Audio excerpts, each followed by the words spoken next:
Shalom pendengar yang dikasihi Tuhan dimanapun Anda berada. Sesaat lagi Anda akan menikmati siaran tunda ibadah World Revival Center, ibadah kebangunan rohani yang diadakan setiap hari Kamis jam 18.30 bertempat di BTC Ruang Balarea. Dalam ibadah ini kesembuhan selalu terjadi, dalam ibadah ini pengurapan selalu dicurahkan. Api Roh Kudus dicurahkan sehingga banyak orang mengalami pemulihan, mengalami kelepasan dan mengalami kesembuhan serta menerima berkat Allah yang luar biasa. Kami mengundang Anda untuk hadir dalam ibadah World Revival Center setiap hari Kamis pukul 18.30 bertempat di BTC Fashion Mall, lantai P1 Ruang Balarea. Selamat menikmati siaran tunda ini. Tuhan Yesus memberkati. Sampaikan firman-Mu, kami siap diberkati. Urapi hamba-Mu, urapi kami semua ya Bapa. Roh Kudus penuhi hati kami dengan roh hikmat dan wahyu, untuk kami boleh mengenal Engkau dengan benar. Terima kasih, sampaikan firman-Mu. Semua yang siap diberkati boleh angkat tangannya, dan sama-sama kita berkata amin. Boleh beri tepuk tangan paling meriah buat Tuhan. Katakan shalom. Bagaimana kabar Bapak Ibu Saudara? Sehat, kuat, makmur, panjang umur. Amin. Haleluya. Semua yang di rumah juga sehat, kuat, makmur, panjang umurnya. Amin. Oke, silakan duduk Bapak Ibu yang dikasih Tuhan. God bless you. Tuhan berkati saudara. Katakan amin. Iya. Bapak Ibu yang dikasih Tuhan, kita buka Kisah Rasul pasal ke-15. Ambil kunci C. Kisah Rasul pasal ke-15 ayat yang ke-16. Demikian firman Tuhan, kemudian aku akan kembali dan membangunkan kembali pondok Daud yang telah roboh. Dan reruntuhannya akan kubangun kembali dan akan kuteguhkan. Supaya semua orang lain mencari Tuhan, dan segala bangsa yang tidak mengenal Allah yang kusebut milikku, demikianlah firman Tuhan yang melakukan semuanya ini. Kita lihat ayat yang ke-16-nya. Kemudian aku akan kembali, kata Tuhan, dan membangunkan kembali pondok Daud yang telah roboh. Amin. Saudara, pemulihan pondok Daud yang pertama adalah inisiatif Tuhan. Lalu katakan dengan saya, inisiatif siapa? Dan siapa yang bisa memulihkan pondok Daud? Tuhan sendiri. Amin. Yang pertama, saya bangga dengan saudara yang hadir. Walaupun hujan deras dari jam 4 sore, tapi saudara tetap, walaupun ada sebagian yang berbasah kuyup, Tuhan membalas saudara dengan hal yang dahsyat. Amin. Haleluya. Nah, Bapak Ibu lihat, Tuhan berkata, aku akan kembali dan membangunkan kembali atau memulihkan kembali pondok Daud yang telah roboh, dan reruntuhannya akan kubangun kembali dan kuteguhkan. Perhatikan saya. Jadi inisiatif pemulihan pondok Daud datangnya dari Tuhan. Dan siapa yang memulihkan pondok Daud? Tuhan sendiri. Dikatakan aku yang akan membangun, bukan saudara dan saya. Bagian kita hanya mau, bagian kita hanya bersedia.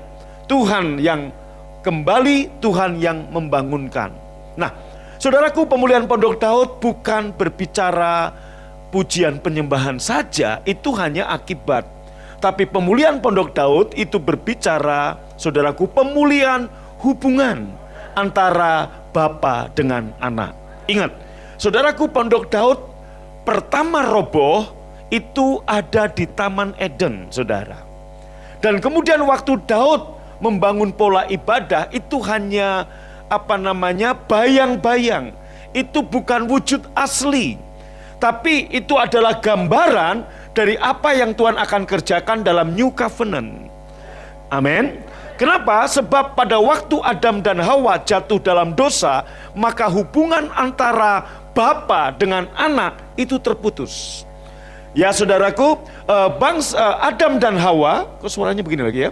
Adam dan Hawa memilih pohon pengetahuan, buah pengetahuan yang baik dan buruk. Kenapa enggak memilih pohon kehidupan, saudara? Pak Yusuf sudah khotbah minggu kemarin. Nah, saudara, akibat memilih buah pengetahuan yang baik dan buruk, maka hubungan antara Bapa dengan manusia terputus.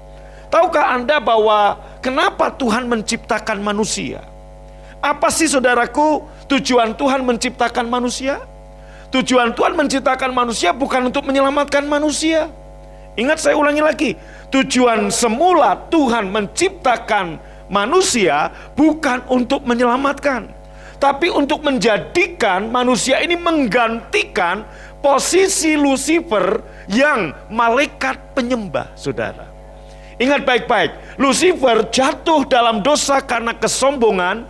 Lucifer jatuh dalam dosa karena menginginkan tahta, menginginkan pujian, penyembahan yang seharusnya diberikan kepada Allah.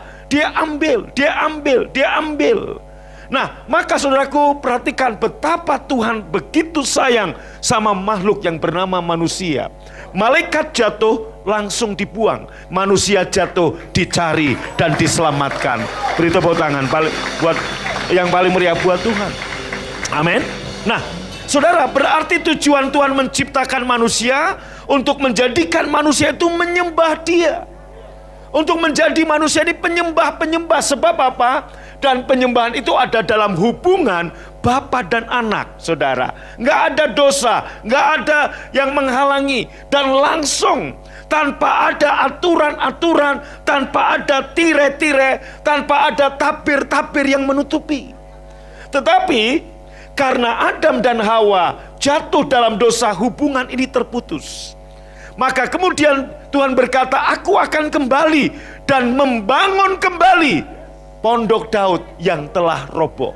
Jadi inisiatif pemulihan hubungan antara manusia dengan Tuhan, itu inisiatif datangnya dari Tuhan.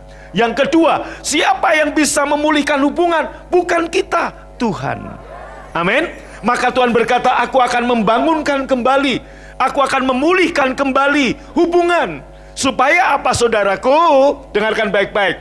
Supaya tujuan Tuhan, ingat, kenapa Tuhan menyelamatkan Anda? Untuk mengembalikan Anda pada posisi seperti sebelum Adam dan Hawa jatuh dalam dosa. Begitu Anda diselamatkan, Anda dikuduskan, Anda dibenarkan, maka identitas saudara dan saya sama seperti Adam dan Hawa waktu di Taman Eden. Katakan amin. Ingat, identitas Anda di situ. Nanti dalam ibadah Jumat Agung saya mau sampaikan hal ini. Nah, saudara, identitas saudara itu sama dengan Adam sebelum Adam dan Hawa terusir dari Taman Eden. Katakan amin. Nah, saudaraku, karena putus hubungan maka Tuhan kembali.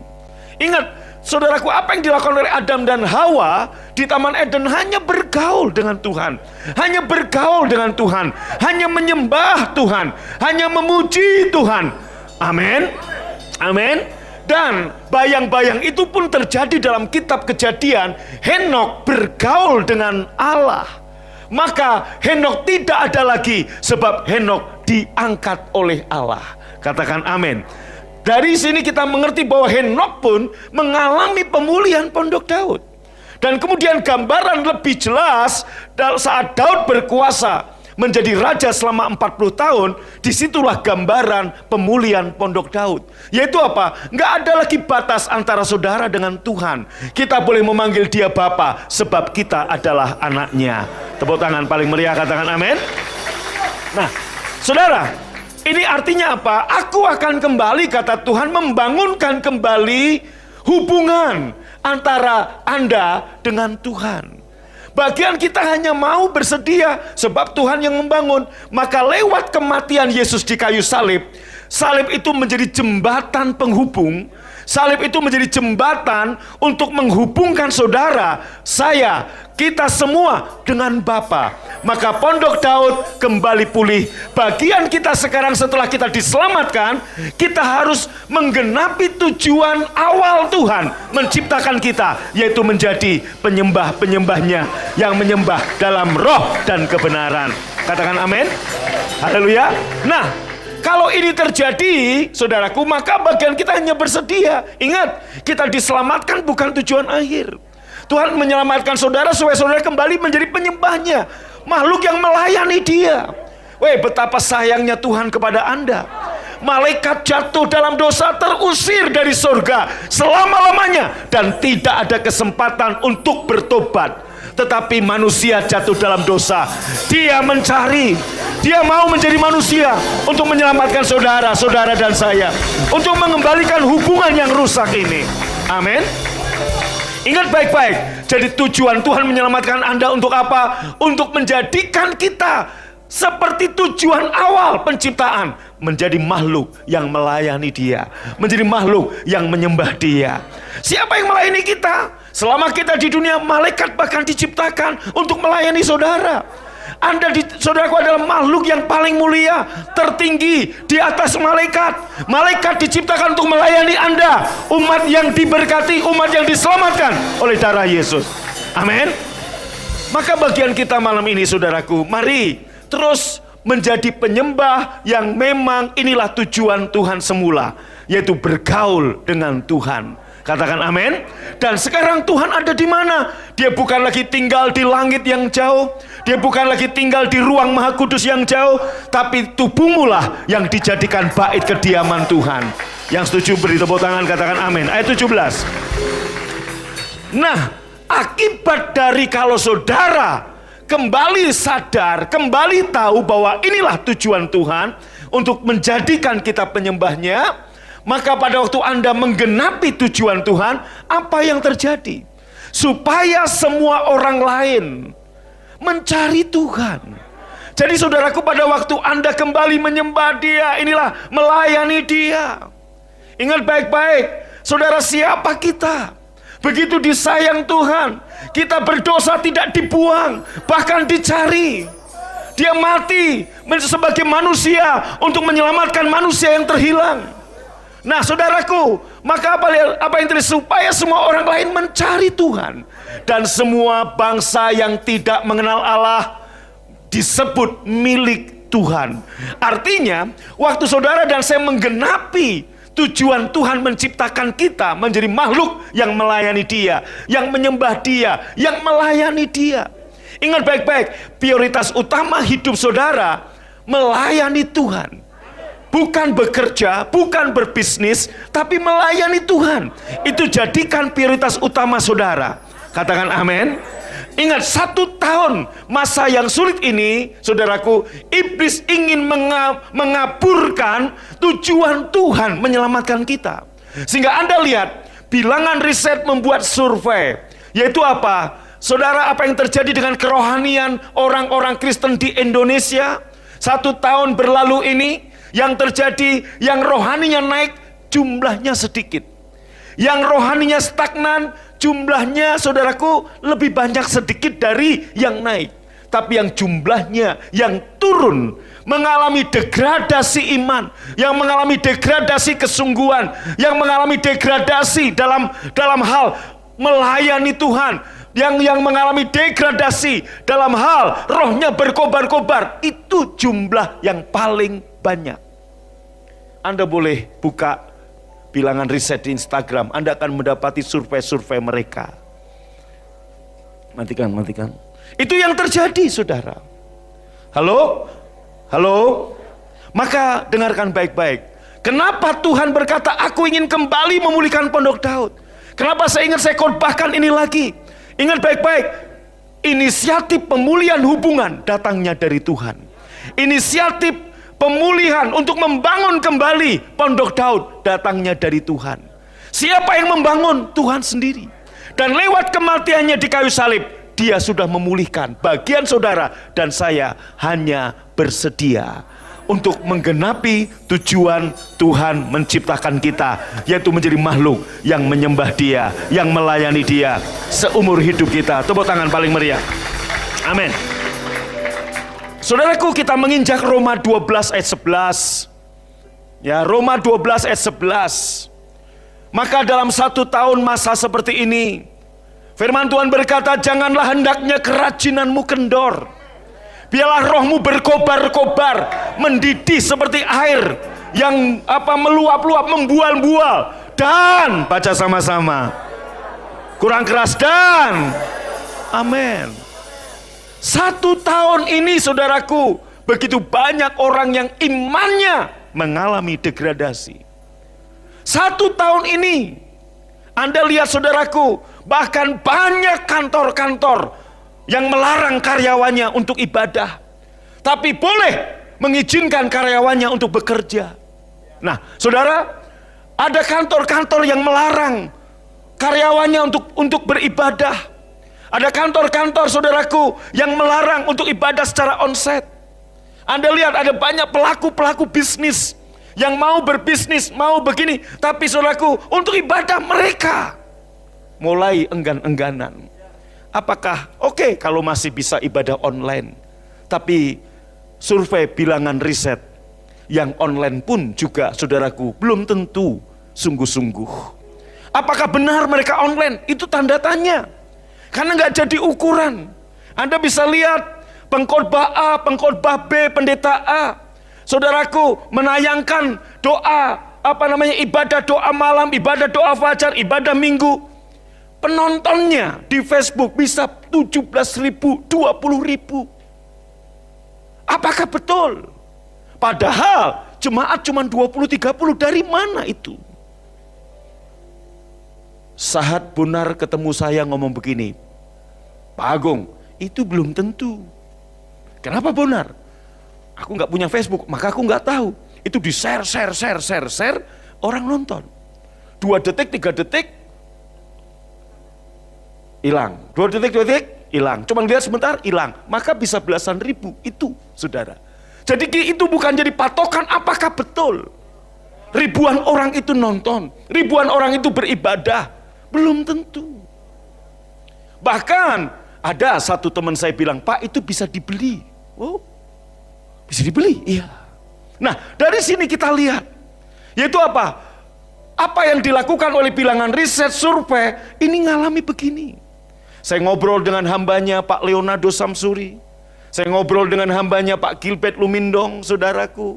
Saya ngobrol lewat chat dengan Pak Rubin Adi. Saudara, Anda lihat begitu banyak gereja yang hari ini mengalami hal yang sama. Bukan hanya kita.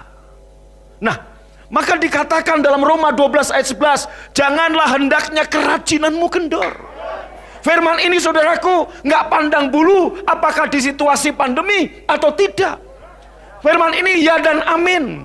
Janganlah hendaknya kerajinanmu kendor. Tapi Pak, saya lagi banyak masalah. Saya seperti diselimuti masalah. Lihat kiri kanan depan belakang saudara, tolong dilihat.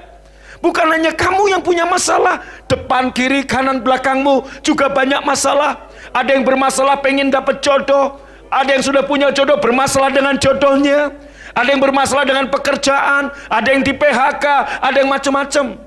Kalau ada cuma Pak, tapi saya banyak diselimuti masalah. Itulah kenapa kalau ini Tuhan izinkan terjadi supaya kamu jadi pemenang, bahkan lebih dari pemenang. Immanuel, bahkan Christ in you. Dia nggak akan membiarkan Anda sendirian. Tepuk tangan paling meriah. Amin. Haleluya.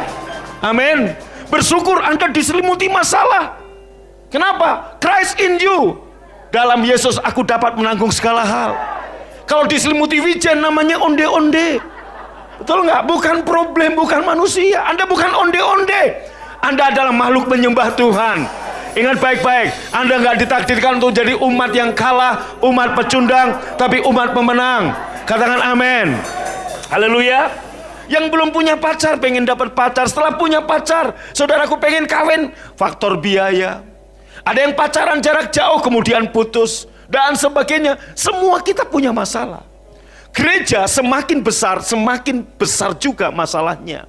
1 tahun ini saudaraku, jangan berpikir, saya bilang sama full timer, saya bilang sama gembala-gembala satelit, beban paling besar di gereja ini saya.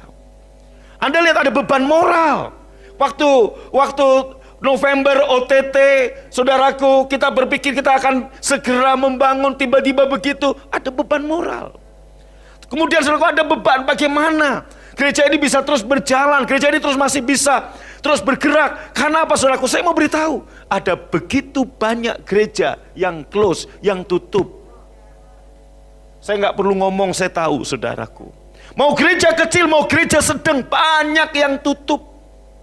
Dan mereka nggak melanjutkan lagi sewanya di gedung-gedung, di mal-mal. Mereka tutup, mereka close. Bukan hanya pilot yang kemudian jadi supir.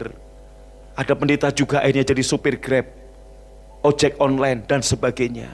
Itu banyak. Nah, tetapi firman Tuhan berkata, jangan itu membuat kerajinanmu kendor. Biarlah rohmu berkobar-kobar dan terus layani Tuhan. Kenapa? Sebab tujuan Tuhan menciptakan saya untuk menjadi makhluk yang melayani Dia. Amin. Kemudian nenek moyang saya, Adam pertama, manusia pertama, jatuh dalam dosa. Tuhan mencari manusia yang terhilang, menyelamatkannya untuk kembali pada tujuan Tuhan semula. Saya menjadi makhluk yang melayani Dia. Amin. Maka justru dalam situasi seperti ini saran firman Tuhan, ini firman Tuhan berkata, jangan kerajinanmu kendor. Jangan kendor, terus menyala-nyala dan layani Tuhan. Katakan amin. Ya, ayat 12-nya saudaraku, ayat 12-nya. Bersukacitalah dalam pengharapan. Amin. Kita punya pengharapan yang jauh lebih baik. Pengharapan itu seperti saudaraku sauh yang kuat. Pengharapan itu seperti apa namanya? Tempat di mana kita menambatkan harapan kita, keinginan kita, kerinduan kita, bersukacita dengan pengharapan, yaitu apa? Ingat, kalau masalahnya besar, saya percaya ada kemuliaan yang besar. Amin. Haleluya. Ya saudaraku, ponakan saya Iren, saudaraku, mengalami masalah yang besar, dibully oleh para netizen pengagum Dewa Kipas. Akhirnya saudaraku, tantangan terbukti. Bukan lagi Dewa Kipas, tapi saudaraku, dewa palsu, saudara. Betul? Nah, tapi dalam beberapa hari ini Anda lihat apa yang dia lakukan. Loh, dia menaruh, saudara, waktu dia memutuskan bertanding, beban mentalnya itu. Kalau menang, ya biasa. Namanya Grandmaster lawan pemain ronda kelas Hansip, menang, nggak ada nilai plusnya. Betul nggak? Saya kasih contoh.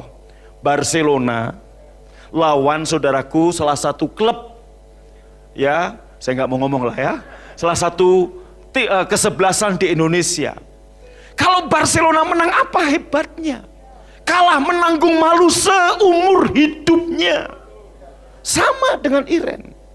Tapi waktu dia hadapi dan dia menang, Anda lihat saudaraku, kemuliaannya luar biasa. Dulu minum kopi harus bayar, sekarang minum kopi dibayar, saudara. Minum kopi dapat 3 juta. Lah apa? Kita minum kopi masih bayar. Hari ini ke Trans 7, besok ke TV One, sore jam 4 ke studionya Pak Gilbert Lumindong, terus kemana-mana. Jadi akhirnya apa? Jadi selebritis dalam beberapa hari. Makanya pada waktu dia ke Bandung, dia mau nabur untuk pembangunan, saya bilang jangan di rumah, di tanah, supaya kamu tahu. Nih loh, ommu sedang membangun gereja di tempat ini. Wow. Bersukacitalah. Jangan ngeluh, jangan ngomel, jangan bersungut-sungut, jangan sedih. Saudaraku, Anda punya pengharapan, jangan kayak orang dunia. Dalam keadaan gini sungut-sungut, ngomel, aduh biong. Gak usah ngomong aduh biong dari dulu memang udah aduh-aduhan. Bersukacita dalam pengharapan, sabar dalam kesesakan. Yang mengalami kesesakan bukan hanya Anda, lihat kiri kanan depan belakang. Semua kita sedang mengalami kesesakan. Emang lu pikir cuman lu yang punya masalah? Semua kita punya problem, semua kita punya masalah. Tapi yang membedakan, kita punya Tuhan yang besar. Katakan amin. Jangan ngomong sama Tuhan seberapa besar masalahmu, seberapa besar gunungmu, tapi ngomonglah sama gunung. Katakan pada gunung seberapa besar Tuhan yang kita punya. Kita berkata pada gunung, tercampaklah, pergilah dan tercampaklah ke dalam laut. Asal kamu percaya, tidak bimbang, itu akan terjadi bagimu. Amin. Maka Anda lihat saudara, dengarkan baik-baik. Semakin banyak umat Tuhan yang berani melangkahkan kakinya di sungai Yordan, dengarkan baik-baik, maka sungai itu terbelah. Bapak Ibu yang dikasih Tuhan, sebelum keempat imam, waktu 2 imam yang mengangkat tabut perjanjian, ingat awal-awal saudaraku pandemi saya khotbah, kita masuk di musim yang baru. Dan di musim yang baru, saudaraku, kita bukan generasi Musa, yang nunggu laut terbelah baru jalan. Tapi kita generasi Yosua yang melangkah dulu baru mujizat terjadi. Saya menghimbau hamba-hamba Tuhan, gereja-gereja Tuhan, ayo mulai buka ibadah onsite. Saya menghimbau jemaat yang selama ini masih saudaraku diam di rumah, mari kita melangkah. Waktu Anda semakin melangkah, kita masuk, saya percaya sungai Yordan terbelah. Sungai Yordan terbelah, haleluya, katakan amin. Apa sungai Yordan yang terbelah? Pandemi pasti berakhir, katakan amin. Saudaraku, bahkan seorang profesor meramalkan April ini mulai melandai dan akhirnya hilang selama-lamanya. Saya percaya itu akan terjadi kalau saudara dan saya berani melangkah. Katakan amin, katakan amin. Kenapa? Christ in me, katakan amin. Bahkan saudaraku, ada beberapa gereja yang nggak mau pakai masker, yang nggak mau vaksin, is okay. Kita nggak berpolemik, saudara. Kita pakai masker, kita vaksin, bentuk kepatuhan kita kepada pemerintah. Itu aja. Kita nggak mau mimbar dijadikan polemik, saudaraku. Bahkan ada yang bilang, oh nggak perlu begini. Saya berharap itu betul. Kalau betul maksudnya apa? Amanlah Indonesia. Tapi kita nggak mau berdebat, kita nggak mau berpolemik. Yang jelas dalam situasi seperti ini, pesan firman Tuhan, yaitu apa? Janganlah hendaknya kerajinanmu kendor. Yang pertama. Yang kedua, biarlah rohmu berkobar-kobar. Yang ketiga, tetap melayani Tuhan. Melayani Tuhan artinya apa? Hubungan kita dengan Tuhan yang sudah dipulihkan, dijaga, di maintenance. Amin. Hubungan itu harus di maintenance, saudara. Katakan amin. Yang keempat yaitu apa? Bersukacitalah dalam pengharapan. Amin. Kurang mantap aminnya. Dalam keadaan itu tetap bersukacita. Ayo sukacita. Amin. Jangan nunduk lesu. Waduh, aku gimana ya? Bersukacita. Jangan seperti orang dunia yang nggak punya pengharapan. Anda punya pengharapan. Pengharapan kita siapa? Yesus Kristus Tuhan. Katakan amin. Dan kemudian yang nomor 6-nya, bertekunlah dalam doa. Amin. Maka ibadah Pondok Daud, doa fajar tetap, bahkan mulai Sabtu ini Anda boleh doa fajar. Ada 3 tempat, saudara. Mana yang terdekat dengan saudara? Mekarwangi untuk Bandung Selatan, untuk Bandung Barat di Kota Bali, saudaraku, untuk Bandung Utara dan Tengah di BTC, semuanya jam 5:30 mulai, 6:30 selesai. Anda boleh hadir untuk apa? Bertekun dalam doa. Minimal seminggu sekali datanglah dalam ibadah Pondok Daud. Ibadah apa? Kita membina, kita memaintenance hubungan kita dengan Tuhan. Bukan buat Tuhan tambah sayang, Tuhan dari dulu sudah sayang sama saudara. Katakan yes. Kemudian ayat yang ke-13-nya dikatakan, bantulah dalam kekurangan orang-orang kudus. Saudara, dalam versi yang lain, saudaraku, begitu banyak jemaat yang membutuhkan pertolongan. Yang dibutuhkan pertolongan pertama apa? Rohaninya yang lembek, rohaninya yang sedang redup, rohnya yang sedang ragu-ragu, yang sudah kehilangan pengharapan. Itu yang perlu kita tolong. Maka 1 tahun ini saya mikir, gimana ya? Ini masih begini, kita nggak bisa begini. Akhirnya apa, saudaraku? Akhirnya kita putuskan, Komsel mulai April kita akan jalankan kembali lewat online. Supaya apa? Karena saya tahu bagaimana mereka, saudaraku, apa yang bisa kita lakukan. Kita ngasih uang pun semua orang akan butuh uang. Dan uang yang saudara beri pun gak akan membuat mereka cukup. Ingat baik-baik, saudaraku, apa yang kita bisa kasih? Firman. Sebab firman adalah segalanya. Firman adalah Tuhan sendiri. Saya percaya pada waktu firman ditabur, firman diberikan, hati mereka dimerdekakan, hikmat turun. Tiba-tiba waktu hikmat turun, mereka akan bisa mulai bisnis apalah, jualan apalah, ada apalah. Saya percaya itu mujizat keuangan akan terjadi. Katakan amin. Maka Bapak Ibu, mulai April ini sebulan 2 kali kita buat flash sale, komsel secara online. Ya, kenapa? Sebab sekali lagi kita mematuhi peraturan pemerintah. Di beberapa kota ada yang tanya saya, gembala satelitnya, Pak, kami udah mulai komsel onset. Nggak apa-apa, kalau memang tetap menjaga protokol kesehatan, ya. Gimana caranya? 1 di sini, Pak, 1 dekat toilet, 1 dekat dapur. Nggak apa-apa, saudaraku. Yang penting jaga protokol kesehatan, no problem. Amin. Tapi, saudaraku, minimal kita bisa online. Kita nabur kota, kita nabur Zoom meeting, kita nabur Google meeting dan sebagainya. Untuk apa? Yang terpenting kita nabur firman. Kita menggembalakan, bantulah dalam kekurangan orang-orang kudus. Saudaraku, kalau firman aja Anda malas membantu orang lain, boro-boro bisa membantu berkat keuangan. Ingat saudaraku, 1 tahun kita nggak ada persembahan diakonia. Anda tahu SPP anak-anak panti asuhan, mereka masuk sekolah, nggak ada yang membantu saudara. 1 tahun ini, kantong saya sendiri. Ya, artinya Anda boleh lihat banyak yang saya pikirkan. Maka hari ini saya minta kepada saudara, bantulah dalam kekurangan orang-orang kudus. Minimal Anda membantu doa, menggembalakan. Gembala-gembala sel, ayo semangat, jangan kendor, rohmu berkobar-kobar. Kita bisa lakukan ini untuk jemaat. Saya percaya jerih payahmu dalam persekutuan dengan Tuhan tidak sia-sia. Kok enggak ada yang tepuk tangan buat Tuhan? Amin. Amin. Haleluya. Loh saudara, kenapa saya tetap milih melayani Tuhan? Kenapa saya tetap milih dari bulan Juli kita ibadah onsite? Saya baru pulang dari Surabaya, dari Semarang, perjalanan jauh. Saudaraku, kenapa saya milih ini? Tanda terima kasih saya, bukan untuk saya semakin dikasih Tuhan. Saya sudah dikasih Tuhan. Seperti Bapa lihat Yesus, saya tersembunyi di dalam Yesus. Seperti saya katakan, anjing aja ditolong, dia bisa tahu berterima kasih ke majikannya. Terlebih kita berdosa, kita terhilang, dia mau mati buat kita. Kita dilayani oleh Tuhan supaya kita bisa melayani orang lain.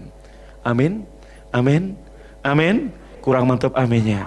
Semakin kita masuk ke Sungai Yordan, saat semua gereja, saya bersyukur. Saya ketemu pendeta A, mereka ngomong, Pak, kami bulan April habis Paskah, kami akan mulai ibadah onsite. Oh puji Tuhan, semangat. Saya telepon, saya ngobrol dengan Pak Leonardo Samsuri.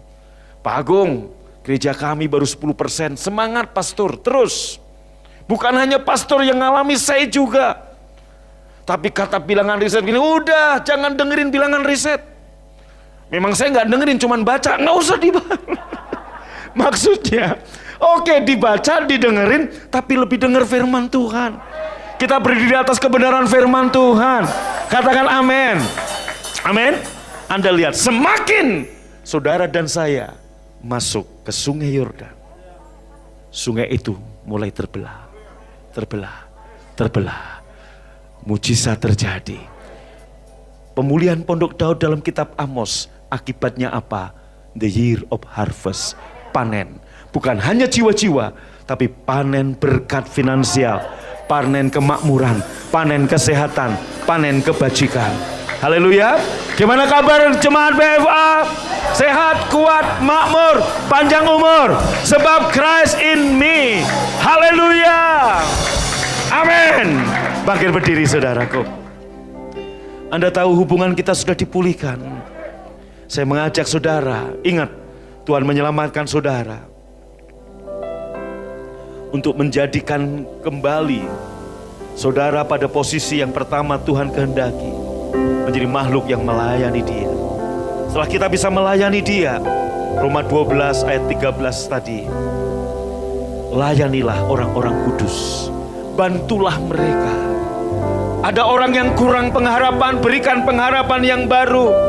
Ada orang-orang yang saudaraku mengalami degradasi iman, Anda yang kuat, saling membantu, saling menolong, berikan kekuatan, berikan penghiburan, berikan firman.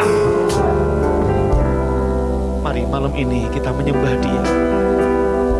Salib menjadi jembatan yang menghubungkan komunikasi hubungan yang putus. Sekarang saudara dan saya ada di dalam hadirat-Nya.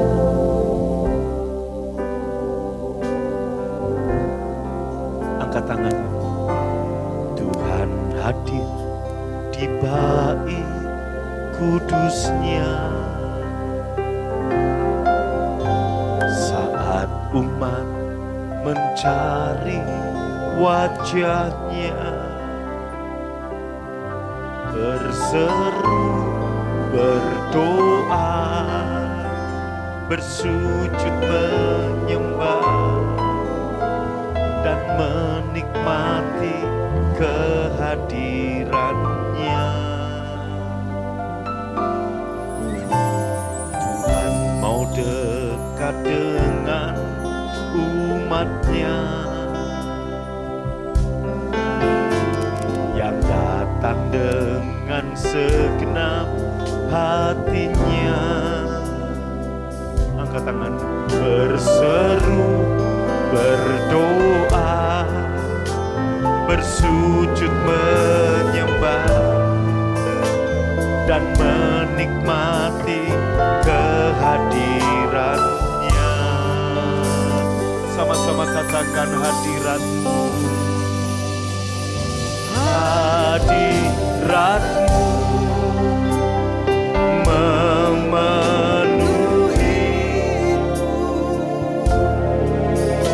hadirat kudusmu penuhi baitmu, dan ku tersungkur menyembahmu.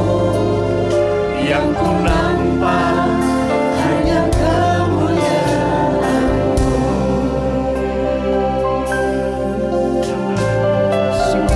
hadir di bait kudusnya. Saat umat mencari Wajahnya, amin. Semua yang di rumah boleh bangkit berdiri, angkat tangan. Tuhan menciptakan saudara menjadi makhluk yang melayani Dia, yang menyembah Dia.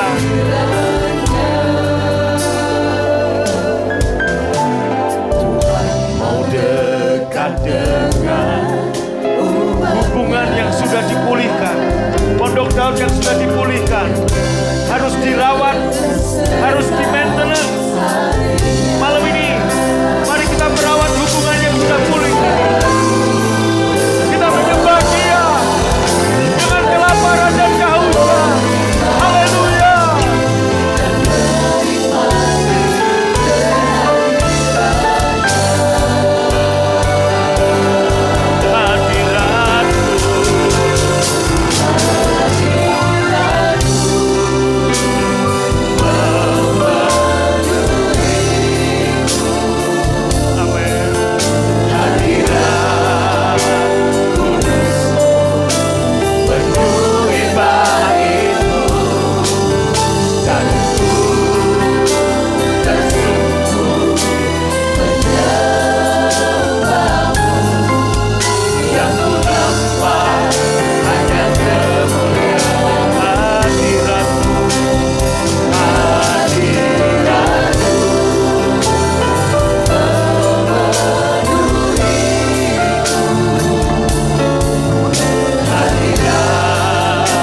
jamuan saudara, lewat kematian Tuhan di kayu salib, Pondok Daud dipulihkan.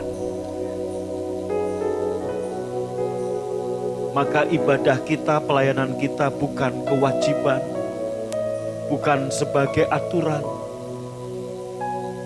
Bukan kita beribadah supaya kita diberkati.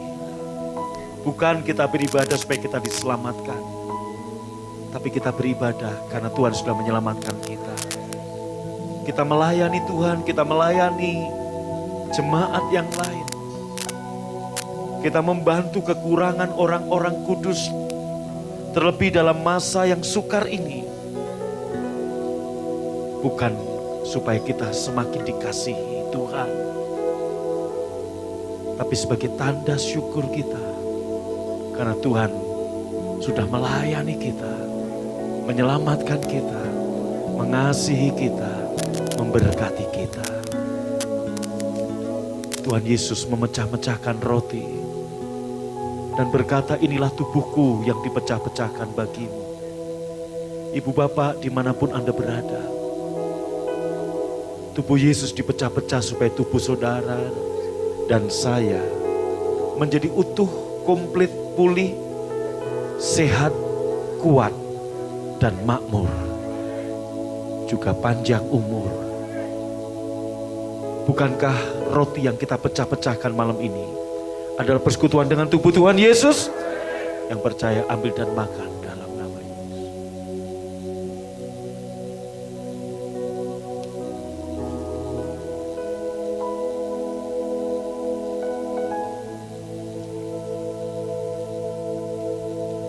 Mari angkat cawan dengan tangan kanan Bapak Ibu Saudara lebih tinggi dari kepala saudara. Yesus mengambil cawan dan berkata, ini darahku. Darah yang ditumpahkan bagi pengampunan dosa banyak orang. Inilah darah perjanjian yang memeteraikan perjanjian antara Allah dengan Yesus. Dia yang menggenapi janji, kita yang menikmati New Covenant itu. Bukankah cawan pengucapan syukur yang atasnya kita mengucap syukur ini adalah persekutuan dengan darah Tuhan Yesus? Yang percaya katakan amin. Minum dengan hormat dalam nama Yesus.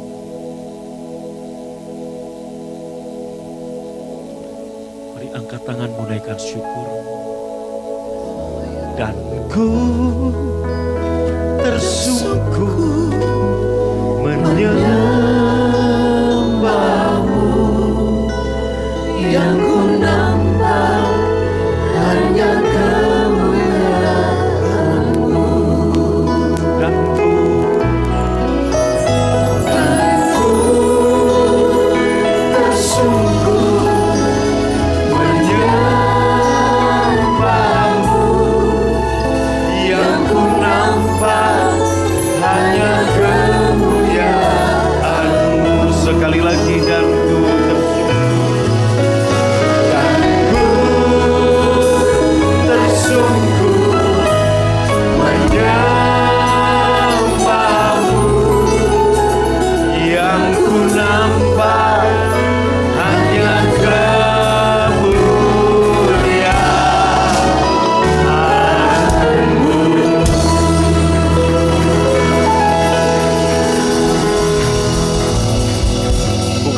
saya berdoa buat saudara yang di sini maupun yang di rumah. Waktu engkau bersuka cita dalam pengharapan, engkau sabar dalam kesesakan, masa kesesakan ini, dan engkau bertekun dalam doa, dan engkau mulai memberi kepada orang lain yang membutuhkan, baik itu kasih, baik itu perhatian, baik itu menabur firman, baik itu pertolongan dalam hal keuangan. Engkau akan melihat the year of harvest terjadi dalam hidupmu. Saya berdoa Tuhan memberikan roh hikmat dan wahyu, ide-ide yang baru di dalam dirimu, sehingga mulai hari ini engkau akan melihat kemuliaan Tuhan di dalam kesehatanmu, kemuliaan Tuhan dalam keuanganmu, kemuliaan Tuhan dalam bisnismu. The year of harvest.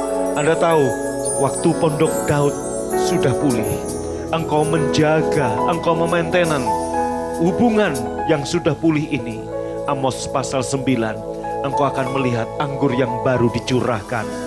Saudaraku, masa menabur, masa menuai akan terus bergantian dalam dirimu. Terjadi penuaian besar. Tuhan memulai tahun ini dengan panen terbaik. Dan Tuhan mengakhiri tahun ini dengan hasil panen yang banyak, berlimpah-limpah di dalam hidup. Haleluya. Terima kasih Tuhan, sebagai tanda syukur kami mau menyembah Tuhan dengan harta kami. Berkati semua tangan yang memberi, baik yang onset maupun yang di rumah. Tuhan berkati semuanya. Berlipat gandakan benih yang mereka tabur, 30, 60, 100 kali ganda. Dan sebentar kami juga akan pulang, kami akan terima berkat-Mu. Buka hatimu, angkat kedua tanganmu, arahkan kepada Tuhan. Tuhan memberkatimu dan melindungimu. Tuhan menyinarimu dengan wajah-Nya, serta memberimu kasih karunia. Tuhan menghadapkan wajah-Nya kepadamu dan memberimu damai sejahtera. Di tangan kananmu Tuhan mengenyangkan engkau dengan panjang umur dan sehat. Di tangan kirimu Tuhan memberkati engkau dengan kekayaan dan kehormatan. Pulanglah dengan selamat kekasih-kekasih Tuhan, dan terimalah berkat yang berlimpah-limpah dari Bapa di sorga, cinta kasih dari Tuhan Yesus, dan persekutuan yang manis Roh Kudus menyertai memberkatimu dari sekarang sampai selama-lamanya. Semua yang percaya dan diberkati sama-sama berkata, amin. Anda baru saja mengikuti cuplikan siaran tunda ibadah World Revival Center yang terjadi di hari Kamis, jauh lebih dahsyat dari apa yang Anda dengar. Oleh karena itu, kami mengundang Anda untuk hadir dalam ibadah World Revival Center setiap hari Kamis bertempat di BTC Fashion Mall, lantai P1 Ruang Balarea pukul 18.30. Dan bagi Anda yang rindu didoakan, SMS kami di 0818218737. Untuk informasi hubungi 6126088. Tuhan Yesus memberkati.